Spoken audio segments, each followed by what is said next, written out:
Okay, so today we're going to cover section 2 of chapter 4.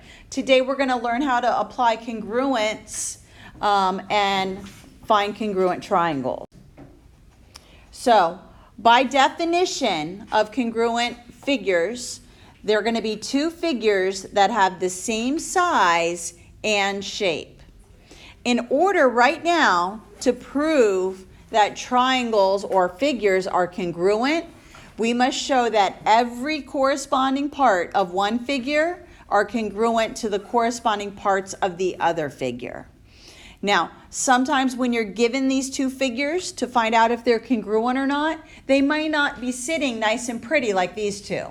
One of them might be upside down or turned on its side. So you're going to look for the congruency marks that match.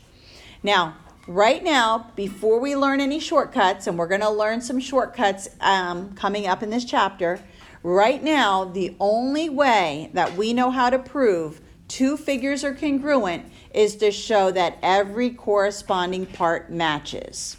So let's go through this and find our corresponding parts. And they've actually color-coded the angles for us. So what we need to do is match all three angles and all three sides. So notice angle A is the first one I'm going to talk about. And notice angle A has one little mark here. I'm going to look for the same type of marking in the triangle on the right. And that is going to be angle F. Let me see if I can do the same colors they're doing. So angle A, notice they've written it in red. And it's going to match with the angle that's also in red in the triangle on the right. Next, we're going to look for angle B. And you can see that it's got two congruency lines here. So we're going to look for the same type of markings in this triangle. And that's going to correspond to angle E. And then the last angle will be angle C. And you can see that that has three little marks. And it will correspond to angle D. I've now matched the three angles. Now I have to go back and do the same thing to the three sides. So I can see that side AB has one mark. And I'm going to look for the same type of marking in the triangle on the right. And that's going to be FE. Then now I could go over to the BC side. It's got three marks. And I'm going to look for the same type of marking over here, and that will be the ED. And then lastly, AC can match with FD. I was able to match all three angles and all three sides. So now that I've stated that all corresponding parts of one figure are congruent to the corresponding parts of the other figure, I can say that these two triangles are congruent. The next thing I'm going to be asked to find is a statement of congruency. All right, so now that I've established that these two triangles are congruent, I need to write a statement of congruency. The order of the letters is going to be important to me. So I'm going to start off. The first triangle, however you name it, has to match exactly with the letters of the second one. So for example, I'm going to write my first triangle in alphabetical order. So I'm going to show that it's going to be A, B, C. So those are the three letters in my first triangle. Now again, the order doesn't matter. Most of the time you'll probably see the first one written in alphabetical order. The second triangle, you can't just say I'm going to write that one in ABC order also. You have to match the corresponding angles. So what color or what angle did we match with A? So that's what you need to write first. So the angle that you matched it with has to be in the same order. And then we can see that we matched B with E. And then we matched C with D. So again, notice the third letter is the one that corresponds. Then the two middle have the same tick marks. And then the first letter has the same. So if you're not provided a picture and they just give you a statement of congruency, this is how you can tell which angles match. Okay, so you would use your statement of congruency, and then that's the way that you'll know which angles are congruent. So if you're asked to give a statement of congruency for the triangles, this is what it would look like. You would put the letters of the first triangle, the congruent symbol, and then the corresponding parts in the second triangle. Let's look at a new theorem. This one is called the third angles theorem. You will be using this theorem in your proofs when we're proving triangles congruent. So we could abbreviate this. If you want to just take the word third and make it a 3 with the RD, and then put the angle symbol, and then just put THM for theorem. So if you want to abbreviate it when you write it as a reason, you can do that. Or you could just write out the words. So what this theorem states is if two angles of one triangle are congruent to two angles of another triangle, then the third angles are also congruent. And we probably already did this when we did the lesson yesterday. Let's take a look. Let's say in this figure, I told you that angle A was 20 degrees, and angle B, let's say that one's 80 degrees. How can I find the measure of angle C? Yes? You add 20 and 80 and subtract it from 180. Beautiful. So I would get 100, subtract that from 180, and I can find the missing third angle is also 80. So now if I fill in my picture, I've already seen this one, and then this one, and then automatically you can see that C and F have the same. So if you've already matched two angles and shown that they're congruent, then you can go back and automatically say that that third angle is also congruent to the third angle of the other triangle. So this would be your given. You're given that these two are congruent, and then you can conclude that automatically that last angle pair is also congruent. And this reason would be the third angles theorem.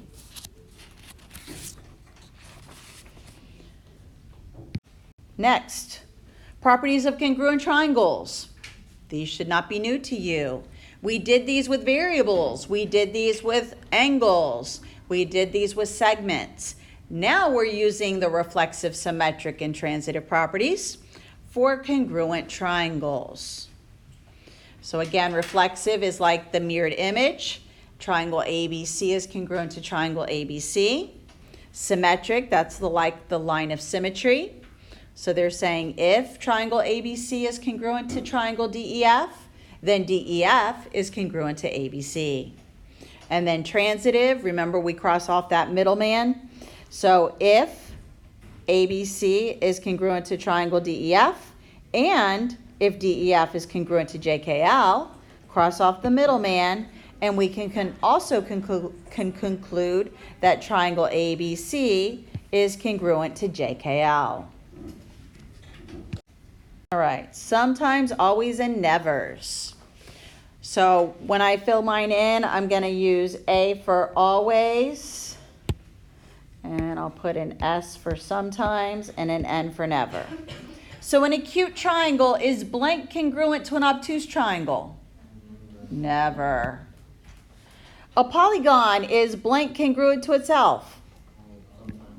Always. When you have the same figure, it's always congruent to itself. That make sense? A right triangle is blank congruent to another right triangle. Good. Okay, because remember, we could have a right triangle, and we could have a 10 degree and an 80 degree, and then I could have another right triangle with, say, 45 and 45. So those angles could change, so that's why it's sometimes, okay? Or it could be exactly the same. Then the next one, if triangle ABC is congruent to XYZ, then angle A is blank congruent to Y. Good. When would that happen? If they're all 90 degrees. They wouldn't be on. If A, X, B, and Y were all 90 degrees. Okay. If A, Isn't it 60? 60. So like if it were an equilateral triangle, or even if it were an isosceles triangle. Does that make sense? So like if A and B are the same, and then X and Y, or even A, B, C all the same. It could be equilateral and they'd all be 60. So this is sometimes. Good. All right, last one. If ABC is congruent to XYZ, then A is blank congruent to X. Always. Excellent, always. Okay, so now we're going to apply our property or definition of congruence. Notice they've given me a congruency statement. Now, this congruency statement is going to be very important to you because sometimes the figures aren't going to be sitting nice and pretty like this. This one, they're sitting the same way. It's clear to see that angle A is going to match with F, B with G, C with H, D with K. However, sometimes they'll be upside down or they'll be sideways. But the way that you can always tell which angle matches with which is to go back to your congruency statement. So based on my congruency statement, I can see that the first letter A is going to match with the first letter F. And then if I keep matching, B will match with G. I can match C with H because it's the third letter, and then the D with the K. So if your figures, or even if they don't give you a figure, use the congruency statement. So now, to find the value of X, I see that X is located over here. And notice it's got inches that's describing it. I know a lot of times when they put these expressions in the figures, it's hard to tell what it's talking about. So whenever they've got a unit of length, like inches or meters or centimeters, they're talking about a segment length. Whenever you have this little degree symbol, they're talking about an angle measure. So I want to find the value of X, and I can see that 3X minus 6 is the length of side GF, and it's going to match. Notice GF and FG are the first two letters, so I'm going to match it with side AB here. So these two are going to be the match. So my equation will be 3X minus 6 equals 9. Add 6. 3x equals 15. Divide by 3, and x equals 5. Now to find the value of y, notice y is over here, and it's for angle K. If you go back to your congruent statement, see how K is the last letter? So it's going to match with the last letter over here. So it's going to match with angle D. So my equation for y is going to be 4x plus 2y equals 44. Now, if I would have tried to solve this one first, I wouldn't have been able to do it because I have two letters here. But luckily I found x first, and now I can take the value of x that I just found and plug it in here. So 4 times 5 plus 2y equals 44. And I get 20 plus 2y equals 44. Subtract 20. 2y equals 24. Divide by 2. And y equals 12. So again, use your congruency statement so you know how to set up your algebraic equations.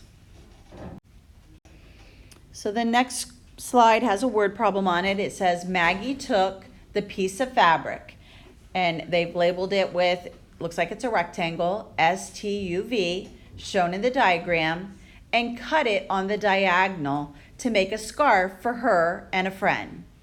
Are the two pieces the same size and shape? Explain.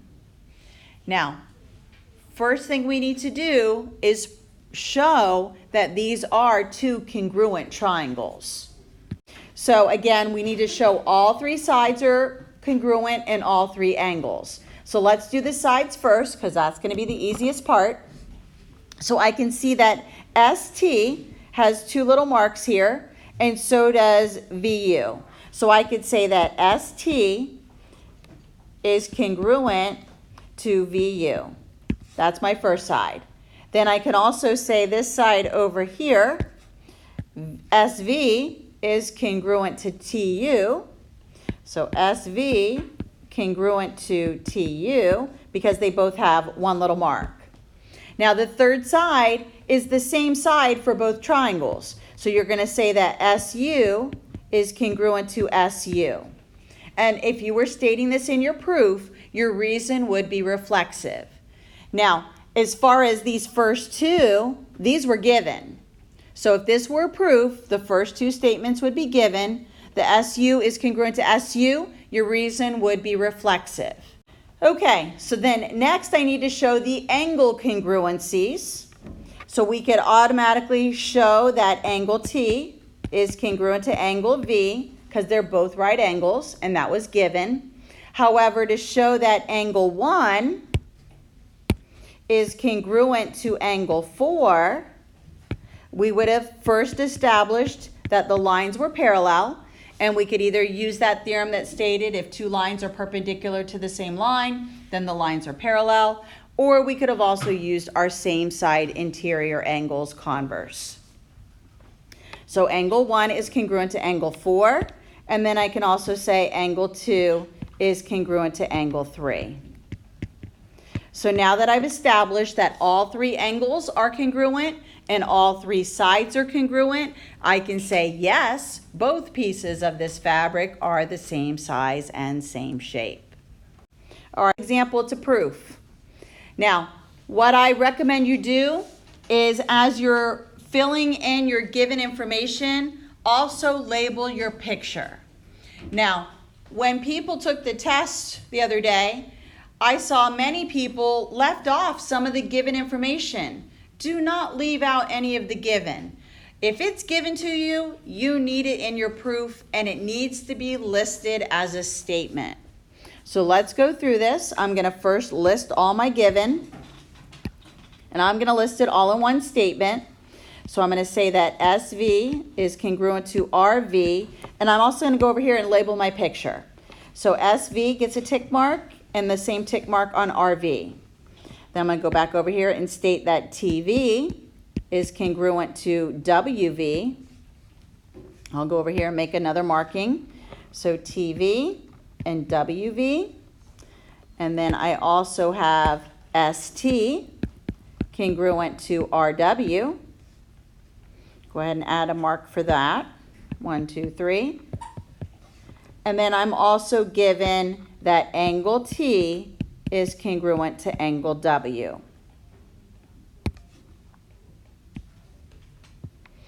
All right, I still need, in order to show that these two triangles are congruent, I still need to show that the other two angle pairs are also congruent. What is an obvious pair of angles that are congruent to you? How do you know that? No, angle T and angle W because it's given. Okay, what else? The two angles that meet at V. Good. What kind of angles are those? Vertical angles. Beautiful. Okay, so the next thing I'm going to put in my proof, and I have to name the angle with 3 letters. I can't just put angle V congruent to angle V. So I'm going to name it with 3 letters. So my next statement is going to be angle TVS is congruent to angle WVR. And my reason for this is vertical angles theorem. So all this was my given. I have 2 more statements to make. How can I prove S and R are congruent? I have a question. Yes. Vertical angle congruency or vertical angle theorem? It's vertical angle theorem. Yes. I was going to answer your question. Okay. The third angles. theorem. Beautiful. Good. Once I've already established that 2 angle pairs are already congruent, I'm going to use the theorem I just learned, and that's the third angles theorem. So I can now say that angle S is congruent to angle R. And my reason is that third angle's theorem. And my last statement is what I'm trying to prove. I've now established in my proof that all three angles are congruent and all three sides are congruent. So now I can say that triangle STV is congruent to triangle RWV. And my reason is definition of congruent triangles. Currently, up to lesson 2, the only way we know how to prove two figures congruent is to show every single piece matches. Coming up, we will learn shortcuts. And with those shortcuts for proving triangles congruent, most of the shortcuts only involve finding 3 pieces, but it'll be 3 specific pieces.